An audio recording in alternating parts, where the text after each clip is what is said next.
Would you believe me if I told you there was once a waterfall 30 times taller than Niagara Falls? And it occurred about there. Now you're probably thinking, wait, that's the Mediterranean Sea. There's no waterfall in the Mediterranean Sea. Well, obviously we're not talking about present-day Mediterranean Sea. No, we have to go back over 5 million years. Behind me is an example of what the Mediterranean looked like back then.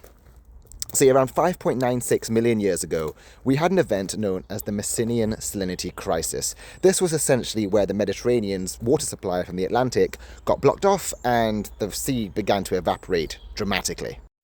As a consequence, the sea went from something like this to isolated pockets of hypersaline brine pools where life couldn't survive, and in fact there was quite a localized extinction event. Now, how does this relate to the waterfall? Well, if you remove all the water from the Mediterranean Sea, it kind of looks like a bunch of canyons. This is important because as the water receded, it got confined to those canyons. See, the Mediterranean isn't made equally. The eastern side is somewhat shallower than the western side, and it's separated by what we call the Malta Escarpment, or the Sicilian Sill. Think of it like an infinity pool.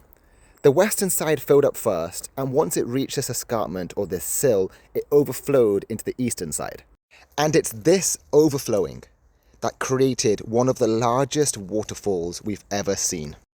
It would have rung like a bell across the Mediterranean for over a decade. In fact, it may have caused tremors on the eastern side of the Med because it was just so damn heavy.